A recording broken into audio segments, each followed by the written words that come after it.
Bonjour, aujourd'hui je vais vous montrer comment utiliser au mieux votre pochette thermique. La pochette thermique est lisse, elle est incluse dans le fer à lisser lorsqu'on l'achète. Donc c'est une pochette thermique dans laquelle on est supposé ranger le L-lisse.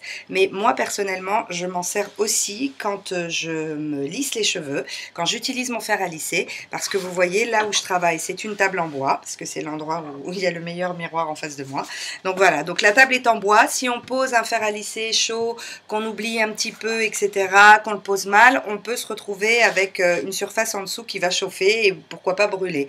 Donc comme je n'ai pas envie que ça m'arrive, cette pochette thermique est très très pratique parce qu'à chaque fois que j'ai terminé, je viens poser mon fer à lisser dessus. Donc c'est vraiment, voilà, c'est tout con, on n'y pense pas forcément, mais ça évite, si vous avez du plastique en dessous, du bois ou une matière un peu fragile, ben ça évite qu'elle soit en contact avec la chaleur du fer.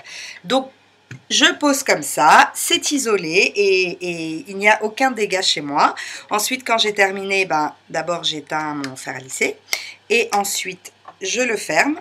Je clique ici pour qu'il garde la position fermée et là je peux le ranger directement chaud dans la pochette thermique, ça va isoler et j'ai pas besoin d'attendre qu'il refroidisse. Comme ça, quand je suis pressée le matin, pas besoin d'attendre avant de ranger mon fer. Alors évidemment, le fil, en revanche, on le laisse bien à l'extérieur parce que si on le met à l'intérieur, il va chauffer puisque le fer est encore chaud, je vous le rappelle. Donc voilà, on ferme et puis ensuite, avec le fil, on peut tranquillement l'enrouler autour pour aller ranger le fer à lisser. Donc cette pochette thermique, elle est vraiment hyper utile et pas uniquement pour ranger son fer à lisser. Elle est aussi très très pratique justement pour pouvoir travailler et poser le fer à lisser chaud dessus et ne pas abîmer ce qu'il y a en dessous. Voilà, je vous souhaite une bonne journée, à bientôt.